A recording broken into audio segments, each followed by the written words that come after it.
Welcome, whiskey theologians. This is Around the Word in Many Classes.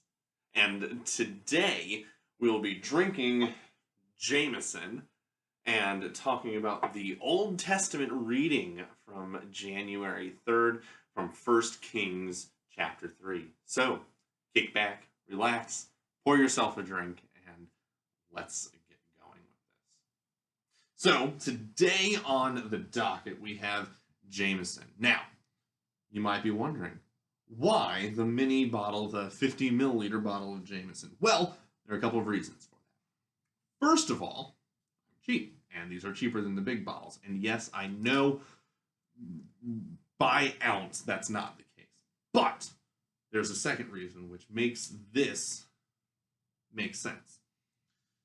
So I watch a whiskey channel on YouTube. Like I said, this is a bit of a hobby of mine. Let's make sure we can see the little glass.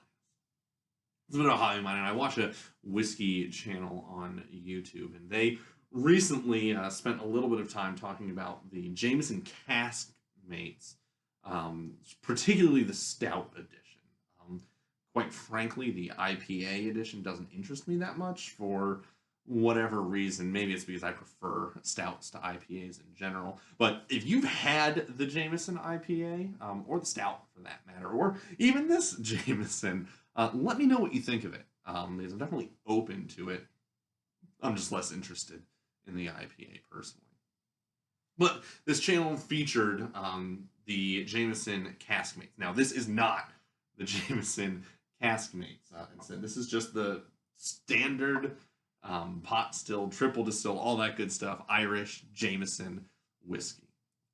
So you might be wondering, if I'm interested in the Caskmates, why do I have normal Jameson? Well, these guys said that if you like Jameson, the stout Caskmates is everything that Jameson is, but creamier, smoother, and more interesting. And so I figured, well, I can get a mini of the Jameson. It's been a long time since I've had Jameson. Jameson was one of the first whiskeys that I ever had, so I had no idea what I was doing. I can't remember at all what Jameson tastes like, and I guess that's not true. I had Jameson on my honeymoon. We had Lauren and I went on our honeymoon to Ireland. I wasn't planning on telling the story, but it's a good one, and I think it's worth it. And we went on a bus tour just outside Dublin, and all the hills and the parks and all that out there. And this bus driver was the most amazing, craziest Irishman I have. Either of us saw the whole time we were there. He was apparently like a roadie for a whole bunch of the rock bands in the 80s, and he was still living that lifestyle. It was amazing. He was driving a bus. If you've ever been to Ireland, they don't have big roads. They're all like barely 2-lane country roads. And I think everyone in Ireland thinks that they're a Formula One driver. And so they all are blasting through these roads. Some of them are 1 lane, but they go both ways. So you have to like pull off into a ditch as someone comes around a blind corner. It is absolutely crazy. I'm so glad we didn't rent a car. I love driving, but no, that was madness. And besides, they drive on the wrong side of the road there anyway. But this bus driver is in a tour bus full of tourists, of which we were 2 very proud tourists. And he was just blasting around these hills outside of Ireland. It was absolutely insane. To compound the enjoyment, if you will, he thought that he was still a roadie from the 80s, which was just absolute fun. He was going crazy fast, whipping around these corners. We were holding onto the armrest to stay in, and on top of that, he was singing at the top of his lungs. Now, mind you, he was playing Irish music, but no one could hear any of that because he wanted us all to sing along, which was tough because he was also singing. I'm not saying he was a bad singer, but he wasn't good, and he had a microphone on this bus, so we could hear nothing other than his singing into this microphone. We couldn't hear any of the backing track of the actual music. and his foot would come up as he would do those Irish yelps during these songs. If you've heard Irish music, you know what I'm talking about. Um, well, anyway, at the end of this bus tour, in one of the least American things, I can't even imagine this happening in the United States. Part of the bus tour was that you got a shot of Jameson, which is actually, now that I'm thinking about it, the last time I had Jameson, and he was, as he was pouring shots for everyone on the tour bus, he was joking that everyone who didn't take their shot, because there were some people who declined the shot of Jameson, that he would drink it. And then he talked about how he was getting complaints on TripAdvisor because people thought he was driving drunk. And I remember distinctly him saying, "Come on, people, can you imagine me driving drunk?" And without hesitation, Lauren and I each looked at each other and said, "Absolutely." In fact, we would not be surprised if you were drunk as you were driving today. But that being said, I was in such fear for my life. I have no idea, no memory of what the Jameson actually tastes like. It's been forever since I've tried it. So, to get around about back to what I was talking about, why I have this Jameson as opposed to the Castmates is, if I don't like it, I don't need to buy a full bottle of the Castmates. But if I do, well, one, I get to retry Jameson again, which I've been wanting to get back into Irish whiskeys a little bit. When I went to Dublin, I got into it, and that was, it's kind of been a slow decline. So I think it's time for me to get back and try the Irish whiskeys again. So I'm excited to try Jameson. So, cheers. Let's see if I like it at all.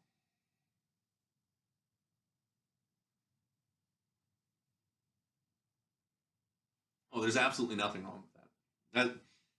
I will probably be featuring the castmates on there. Yeah, it's got the kind of cookie sweetness that everyone says is in Irish whiskeys.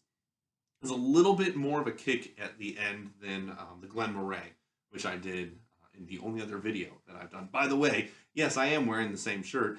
It is the same day. This is probably about 10 minutes after I finished filming that. So don't worry, this is also going to be the last video I filmed today, at least with the drink. I might do an introduction video to the whole channel, which means that everything's going to be completely out of order, but that's all right. That's, I think, kind of going to be the par for the course for this channel.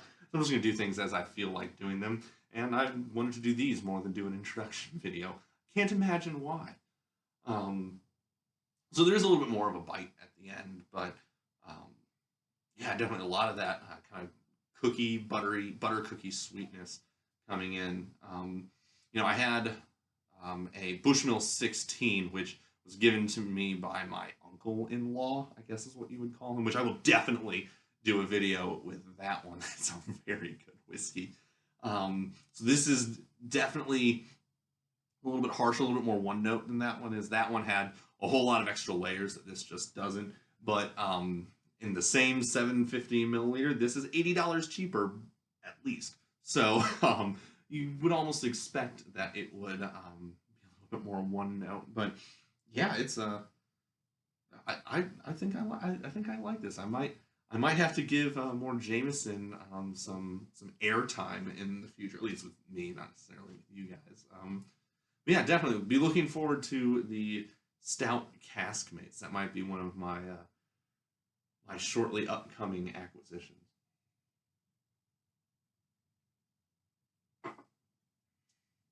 Yeah, let me know in the comments what you think, if you've had Jameson or if you've had any Irish whiskey. They're not really that big, which is a whole fascinating story. You all know how much I love history. But let's suffice it here to say that the American Prohibition almost killed Irish whiskey. So way to go, America. But fortunately, Irish whiskey is making a comeback. And I think I'm going to be getting into Irish again a little bit. It's definitely a different character than Scotch and definitely bourbon. Bourbon kind of punches you a little bit more. It's that new oak. But that's not what we're here to talk about. So let's get on to what I actually know a little bit more about, other than whiskey and crazy stories of bus drivers trying to kill tourists on the green rolling hills of Ireland. I have plenty more stories from that trip and from that bus driver. That's not all of the stories we got from that guy. So maybe I'll tell the rest of the the Irish tour bus driver stories in the future. You'll have to pester me for that or something. So what I want to do today, and I might make a series out of this, kind of depending on inspiration, I suppose, not divine inspiration by any sense, but my own personal inspiration. I was sitting in church this morning. I was doing the liturgy, so I had the opportunity to read out the text and then kind of think about them a little bit while Pastor Jordan was preaching. And going into this Sunday, I don't often think this particularly about the Old Testament text, but I had almost no interest in this Old Testament reading. It's, if you don't know, just based off of the one-off reference I gave, 1 Kings chapter 3, right at the beginning of the chapter. It's Solomon asking for wisdom. And I kind of went into this morning thinking, Solomon asking for wisdom is kind of a Sunday school story.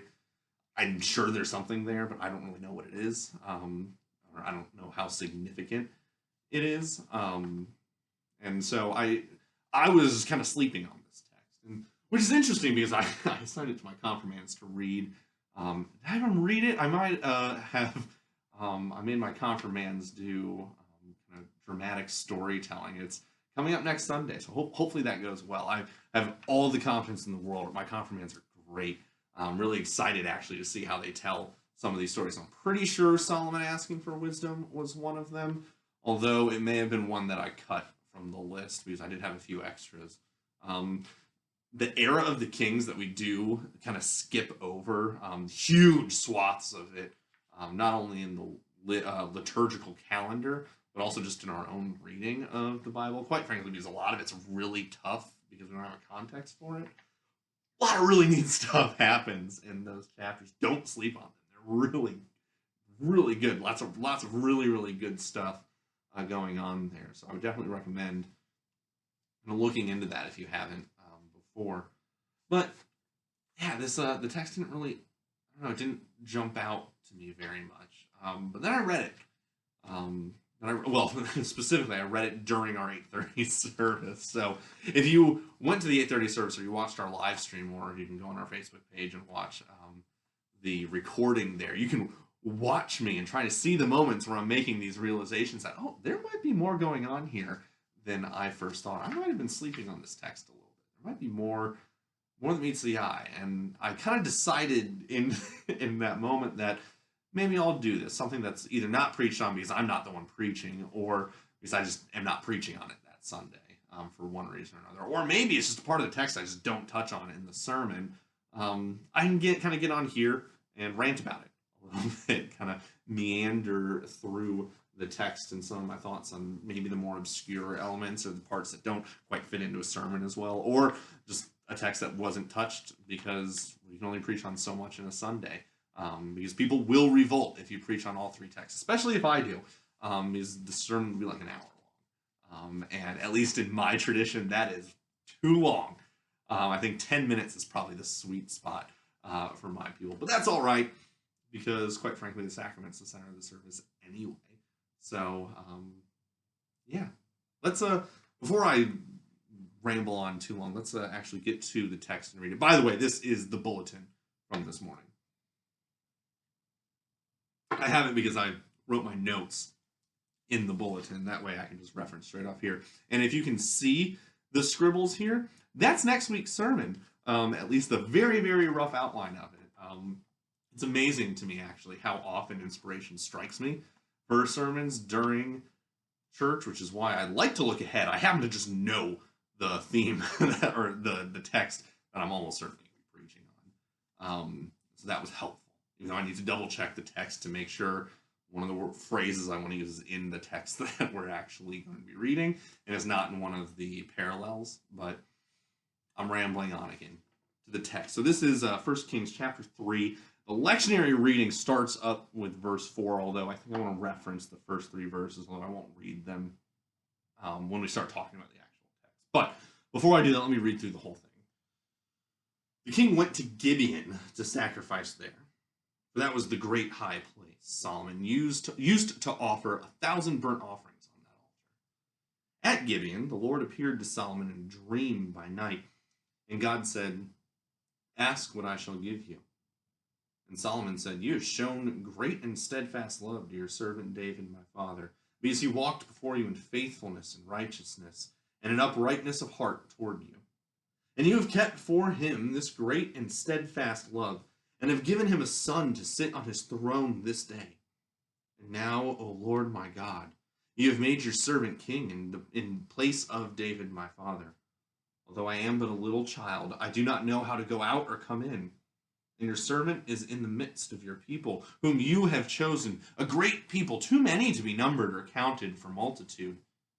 Give your servant, therefore, an understanding mind to govern your people, that I may discern between good and evil. For who is able to govern this, your great people?" It pleased the Lord that Solomon had asked this. And God said to him, "Because you have asked this, and have not asked for yourself long life or riches or the life of your enemies, but have asked for yourself understanding to discern what is right, behold, I now do according to your word. Behold, I give you a wise and discerning mind, so that none like you has been before you, and none like you shall arise after you. I give you also what you have not asked, both riches and honor, so that no other king shall compare with you all your days. And if you will walk in my ways, keeping my statutes and my commandments as your father David walked, then I will lengthen your days." And Solomon awoke, and behold, it was a dream. Then he came to Jerusalem and stood before the ark of the covenant of the Lord, and offered up burnt offerings and peace offerings, and made a feast for all his servants. There's a lot to unpack here. And I think, quite frankly, I think part of the reason this struck me today as opposed to the countless other times that I've read this is because of a conversation I had earlier this week. There's a young son of our congregation who is preparing to go to seminary. So he and I have been every week for a while now doing pre-sem classes. Nothing official, right? But we've kind of just been working our way through the introductory material, kind of the stuff that seminary kind of expects you to know going in, at least the stuff that they test you on so that you can pass the qualifier to get in. But we had a conversation, we were talking about David. And I think that conversation is what really sparked a lot of this off in my head. So I think there's a lot going on in this text that we miss because it's out of context. Now, the text itself is not completely out of context, right? It gives us plenty coming in and going out, although it maybe should have included those first 3 verses in the chapter. I'm not entirely sure. We'll talk about why. But we need to really understand this text, I think, we need to know way more context than we can get on a Sunday. You need to know about David. You need to know about David's life. And when I say that, what I mean is you need to know about David's rule as king. Right? I think almost everyone knows how David got his start, right? David and Goliath story. And that's where I think a portion of people kind of drop off, and then they pick up with David and Bathsheba, and then that's it for David. That's all they get. I think for those who are kind of a step up and have more than just the kind of bare bones of those 2 stories, they'll probably add in the time in between David and Goliath and David becoming king. It's where you get great stories like David cutting off part of Saul's shirt while he's relieving himself in the middle of the night, or David stabbing a spear into the ground right next to Saul's head, but not killing him, which is amazing in and of itself. And I think partly because of that, because that's what most people know about David, and the way the Bible portrays David, which is obviously not wrong, so we need to kind of deal with that. But I think we've kind of got this almost mystical understanding of David. Certainly we see him as a great hero of the Bible and a hero of faith, which is not wrong. We certainly should do that. But it's probably not for the reasons that you think. Or at least it's not for the reasons most people think. In fact, I taught this to my confirmands not too long ago. We're right in this area. So maybe all of this combined is why this has really kind of come to my mind here. David was, quite frankly, by earthly standards, a horrible king. I know. I know how people react to that because I said this in my vicarage congregation and people got mad at me. They got mad at me because I kind of pointed out the problems David had as a king. Now, before he's king, he is the epitome of this suffering servant. Fourth commandment, honoring his authority that God's placed over him. Long suffering, waiting for God to deliver him. And there are a lot of really amazing things. And David is very much a role model in a lot of what he does before he becomes king. But once he becomes king, things kind of go downhill, and you can see some of the elements coming in that time before he becomes king, but they really come to the forefront. Kind of the problems in David's life while he is king. Now we recognize, and I think everyone's willing to say this, that David's a sinner, as are all humans except for Jesus, of course. But most people don't know where David's greatest sins come in. Most people will say David's greatest sin is with Bathsheba. And, well, we're getting into a matter of making sins greater or lesser than another, which, of course, before God is just ridiculous. All sins equally damn you, which is okay because Jesus forgives all sins, right? It's the binary. It's a switch. You're either damned or you're not. And any sin, no matter how small, puts you in the damned category apart from Christ. But that's another topic for another day. But from an earthly standpoint, I think a lot of people do recognize, and don't get me wrong, David's sin with Bathsheba was bad. Even if it was just the fact that he raped Bathsheba, I mean, there's really no two ways of getting about that. Even if that's where it stopped, his sin would be bad. He compounded that sin as he tries to get out of it, right? And he hardens himself to it, right? Even after killing Uriah, and compounding the lies and the deceit. Uriah probably wasn't the only one who died in that assault that David sent, by the way. So he's not committing just murder, but mass murder. I think that's the right term. My wife is really into true crime, and I think mass murder is when you kill a whole bunch of people all at once, and serial killing is when you kill one or two people at a time, but over a long period of time. So for those of you who are crime junkies out there, let me know if I got the term right. I'm pretty sure this makes David a mass murderer, just on the standpoint of Uriah, even though possibly we can deal with things in other sense, but we do have to understand the context of the time. But while that's bad, don't get me wrong, right? Rape, murder, mass murder, lying, deceit, all that is really bad. As far as being a king is concerned, as far as the earthly impact of those sins, they're really, quite frankly, not that significant. Now again, don't hear me as downplaying David's sin here. It was utterly horrible and reprehensible, what he did with Bathsheba and Uriah. But from a kingdom standpoint, what makes him a good king? Quite frankly, David's not the only king to do stuff like this, and so this doesn't necessarily make him a bad king, right? It makes him a bad person, it makes him a sinful man, but not a bad king. But what does make David a bad king, because like I said earlier, right, I kind of prefaced this with David was not a good king, at least by earthly standards, is the way David managed his family.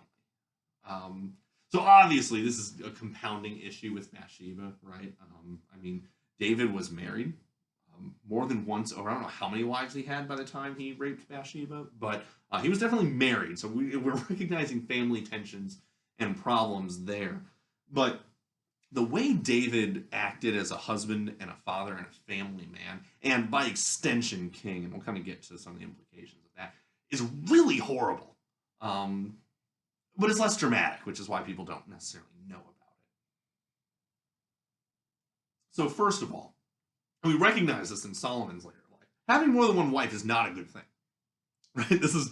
Polygamy is not okay with God. People tend to think that because it's in the Old Testament, that makes it okay. No. Just about everyone who is a polygamist, and I say just about everyone to kind of hedge my bets here, but everyone who's a polygamist does so to their detriment, does so kind of against the will of God. This is not a good thing that they are doing when they're practicing polygamy. I mean, Abraham is a great example of this. Right? Abraham marries, sleeps with kind of depending on how you want to phrase it, Hagar. And this becomes a massive problem with just incredibly far-reaching historical implications. And so we see David already has a problem as a family, or as a husband, but he's a real problem as a father. And his problem as a father is a bit implicit in that he is effectively not a father, at least as far as doing anything that a father is supposed to do.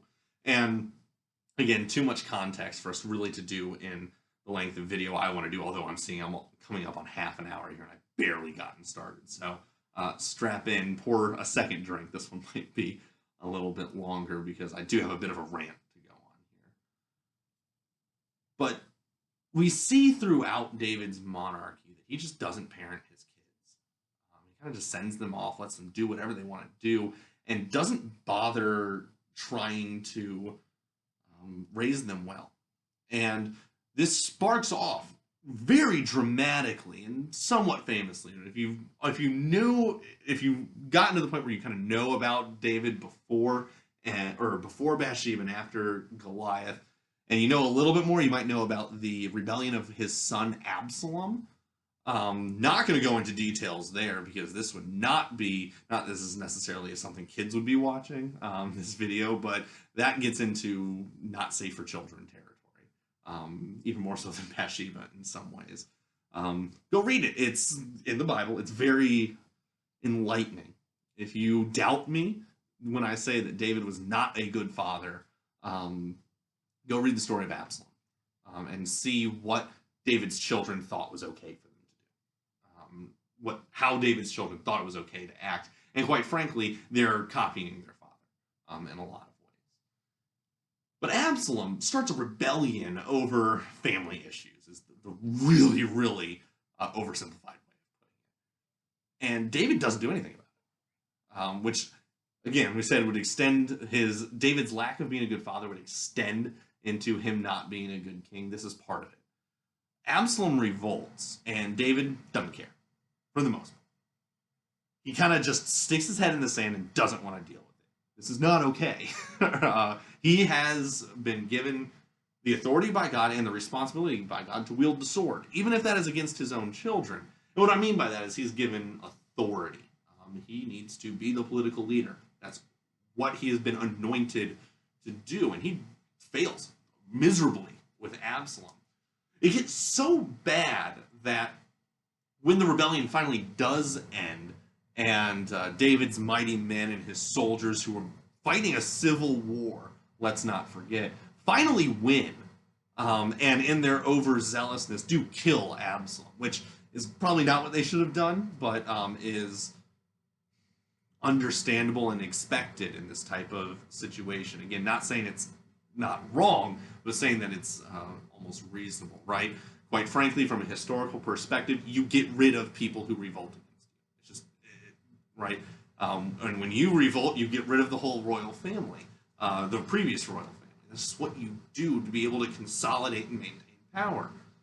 Granted, David didn't want his son killed.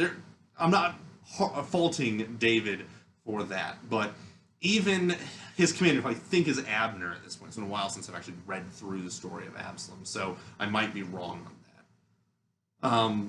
But when David hears that Absalom has died, he goes into such a depressive episode and is just wailing and weeping over the loss of his son, which again is understandable. I mean, he's a father who's lost his son, but he's also king, and he also needs to recognize that he can't do this publicly. And again, his commander, who I think is Abner, comes up and says, David, you need to stop it, right? If you need to cry, go into a private room on your own. But in front of the soldiers who just fought a civil war to keep you in power, you cannot cry that they won and that Absalom is dead and they are not, which is in effect what the soldiers were seeing, that David would rather they have died than his traitorous son have died. David's not a great king. Additionally, even by God's standard, David has some issues as king, which don't get talked about very often because I don't think we recognize the relationship and the dynamic that the king and God were intended to have.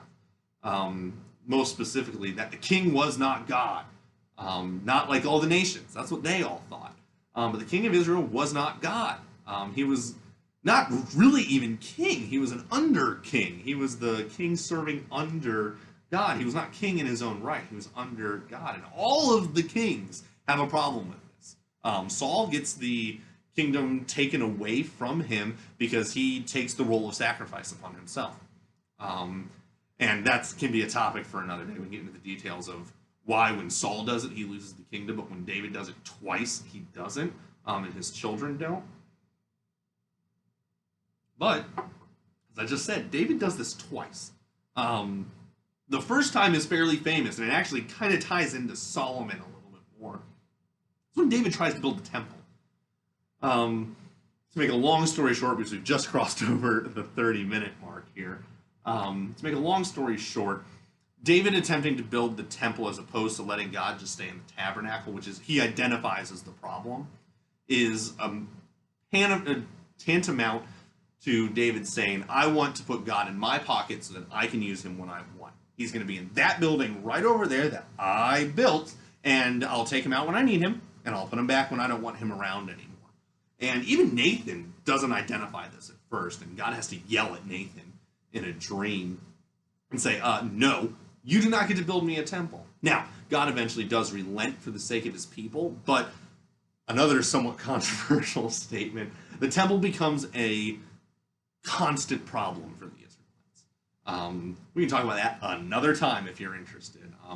Leave your comments, leave your thoughts in the comments. I actually would love to hear them because this is a different way of looking at a lot of the biblical narrative history than we typically get from kind of the Sunday school lessons. So David tries to build a temple. That's the first time he tries to kind of make himself God.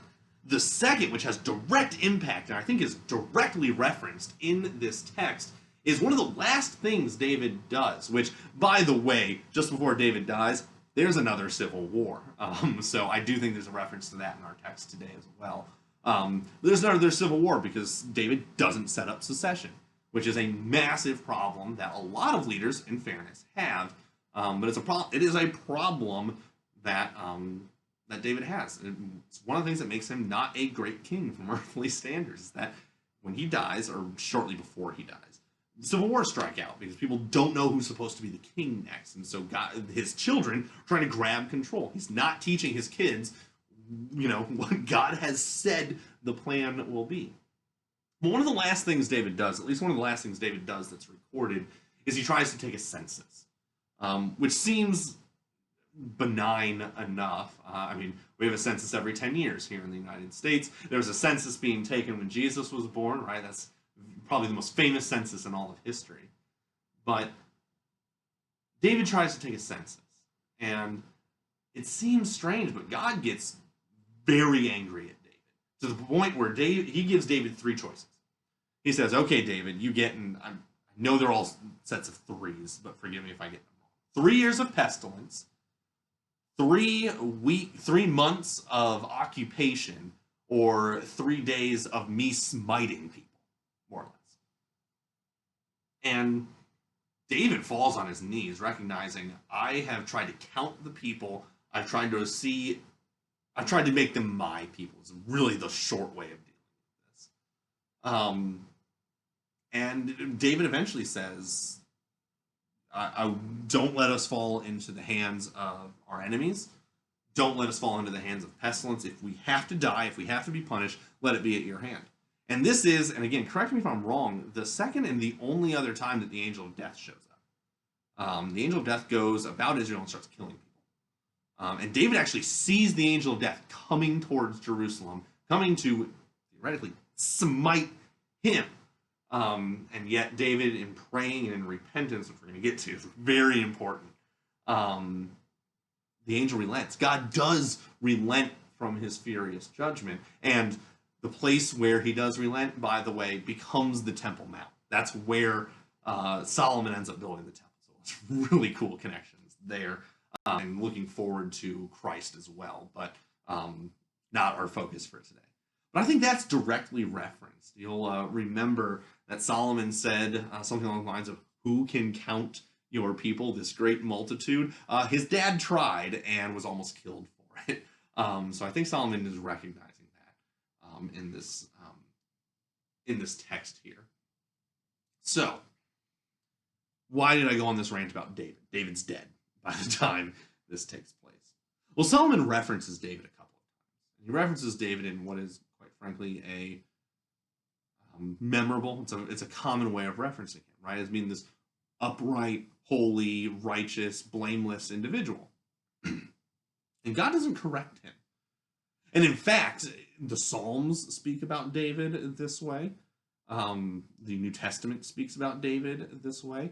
The biblical image of David is not that of a horrible, rotten sinner on a personal scale, a horrible king on a earthly scale, and a attempted usurper of God's authority on the divine scale. Why? Because all of those things are true of David. Well, I think the key here is in David's attitude. David is a sinner. He absolutely recognizes that. He's not alone in that. But constantly, over and over and over again, completely without fail, we see David falling on his knees when he's confronted with his sins. This happens when Nathan has his famous, "You are the man." David is just absolutely shattered. His pride and his arrogance, that callous that he built up on his heart, just disappears. And he falls on his knees for days, doesn't even eat or drink, praying for forgiveness. Right? And we have that famous, "Create in me a clean heart, O God," that comes forth from that. We saw in the census issue, if you will, that when David was confronted with his sin, not only does he begin repentance, which he does immediately, but even in his choice of the punishment, he is recognizing that he is completely and totally putting himself into the hands of God. He recognizes his sin. He recognizes that he deserves to die for what he's done. He, I'm certain, realizes that he has done as bad or worse as what lost Saul the kingdom. The difference between Saul and David is that David repents, whereas Saul gets defensive. Again, different topic for another day. David is always falling on his knees in repentance. I think that's the key to understanding David. I don't think the key to understanding David and why David is such the hero that he is, I don't think that is in his military prowess or his ability to uphold the fourth commandment, which he does. It certainly isn't in his parenting style or his life as a husband. It definitely isn't in his ability as a statesman. No, I think the reason that David is recognized as the greatest of all of Israel's kings, and that David is recognized as one of the greatest figures of the Old Testament, is because he's constantly repenting. He's constantly going to God and asking for forgiveness, recognizing that what makes him a good king is not himself, but is God. And even though he falls down a lot, he recognizes that it's not him who's earning anything. Right? He leans on God's Christ's righteousness. Now, he didn't know it was Christ, right? That's coming in the future, but he leaned on the hope of Christ. He trusted in the promises of God, the promises that God had made. And I think that's why David is such a key figure of the Old Testament. And so hopefully, if you started raging at me earlier on when I said David was kind of just a scumbag of a father and a horrible king, hopefully you've stuck around to this point. And hopefully you've listened to what I've had to say. Because quite frankly, this makes David a better king than he would be if he was perfect. This makes David a better king than one who never messed up, or one who was the greatest of all kings, from an earthly standpoint. Because we see in him repentance. We can see in him our great king, Christ, who is ruling in righteousness, the one who doesn't make these mistakes, the one who can make himself out to be both God and king because he is both God and king. And we can see in David our own repentance pushing towards that. And so I think that's why David is this great hero of the Old Testament that he is. I think when we have a sober, realistic look at David and his life, it gives him a higher place rather than a lower place. But we need to be honest. We need to be honest about who David was, that he was a sinner, and that sin manifested itself in, quite frankly, what probably ended up splitting the kingdom. That's another story for another day. Let's get back to our story for today, because this is going to be a longer video than I wanted it to be. So there's this section in the first couple of verses about Solomon sacrificing at the high places, which raises my alarms that he probably shouldn't be doing that. Yeah, the temple hasn't been built, but there is the tabernacle. There are assigned places. Now, it's possible that that is where he's sacrificing. Quite frankly, I don't know. But what leads me to kind of think that it wasn't is those first 3 verses that we lost. In them, the author of Kings recognizes that all of the Israelites are sacrificing at high places, which every other time the author of the Kings says something like that, it's not a good thing. Additionally, and maybe this helps us with the age, right? So most of us tend to think that Solomon's like 8 when this happens. I don't know how old Solomon was, but also in those first 3 verses, Solomon gets married. Solomon marries, which isn't a bad thing, but he marries the princess of Egypt in a marriage alliance, which is a problem, because the Israelites aren't supposed to do that. They're supposed to be trusting in God, not in their political alliances, which isn't a big deal at this point, but becomes a massive problem down the line. I mean, we can hear Sennacherib yelling in our ears about how Israel's leaning on the broken reed that is Egypt. That's starting with Solomon. So I think we got some problems with Solomon coming into this.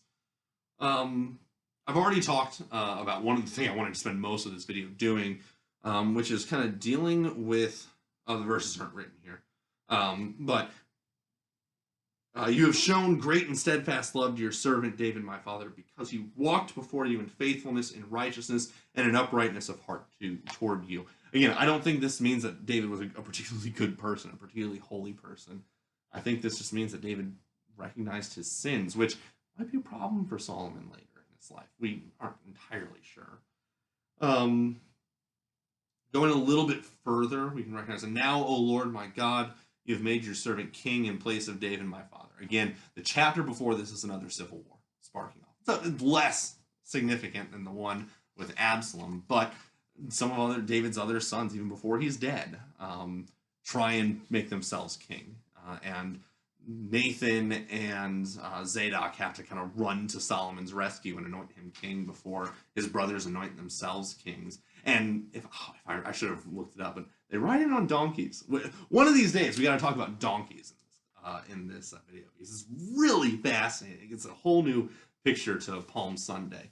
Maybe we'll do one of these around Palm Sunday if we don't preach on donkeys, because really fascinating.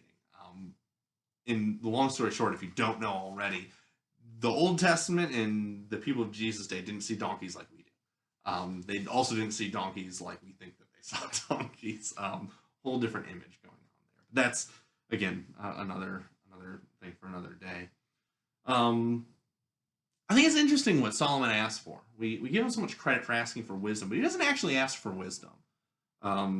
He does in the broad sense. I don't know how much I want to make out of this, but specifically what he asked for, right? Give your servant therefore an understanding mind, good, to govern your people, good. David didn't have that, so Solomon's asking for a very good thing, something that Israel's been lacking, that I may discern between good and evil. For who is able to govern this your great people? It's interesting, isn't it? I'd never seen it before today. And again, I don't know how much there is to make out of this, but what is Solomon asking for? Solomon's asking to kind of perhaps stretch this a little bit, to eat of the tree of knowledge of good and evil. This is what Adam and Eve wanted, that got them kicked out of the garden. Now, obviously, something different is going on here, because God approves of Solomon asking for this. But I think there's something there. And again, this is why this isn't a sermon. Not least of which because we're at 45 minutes, so I need to wrap this up. I've been talking far too long. But I think there's something there, that Solomon essentially asked for what Adam and Eve wanted. But he clearly has a different, what is it? Yeah, he has a different attitude in his heart that he's going into this, where he is different than Adam and Eve. Because Adam and Eve, obviously, as we all know, are condemned because of their eating of the tree of knowledge of good and evil. And Solomon here is commended by God. So there's a distinction going on here. But I do think it's interesting. I don't think it's an accident that the author has chosen to include these words, discerning between good and evil. Last thing, and we can close off with this. So Solomon gets this gift of discernment, this gift of wisdom, this understanding mind, the ability to govern. And I think it's interesting. He asks for the ability to discern between good and evil, and God says he gives it to him. And we see in the next text, that's the other famous Solomon one, where Solomon tries to cut a baby in half for the sake of judgment. Again, more Sunday school stories. But God gives Solomon the ability to discern between good and evil. But that is not the same thing as the ability to choose between good and evil, right? And I think we can see this play out in our own lives. We know often what the right thing and the wrong thing to do are. We often know what is good and what is evil. We don't necessarily always choose the good. Sometimes the evil just looks more appealing. So sometimes we just go for that. I think there's something there. In fact, who knows? Maybe I would preach my sermon on that little section there, because we know that Solomon in his life had more problems. It is his rule that directly leads, even though I think David is a contributing factor, but it's Solomon's rule that leads directly into the splitting of the kingdom. In fact, I quite frankly am completely convinced that if it were not for God keeping his promise to David, the kingdom would have split during David's reign, and then it would have split many times over during Solomon's reign, especially near the end when he was bringing in all these foreign women and these idols, which, again, massive problems there. Just because Solomon had 1,000 wives does not make it okay, and all sorts of problems there, but not really what we're talking about here. But this sense of the ability to discern between good and evil is not the same thing as the ability to choose between good and evil. So perhaps that would have been an even better prayer for Solomon. Allow me to always choose good in the face of evil. Maybe that can be our prayer as we go out from here. Well, because this isn't a sermon, I don't necessarily need to end on gospel, although I think we got plenty of gospel here today. And so, all you who wait on the Lord, raise a glass and let us drink to the imminent return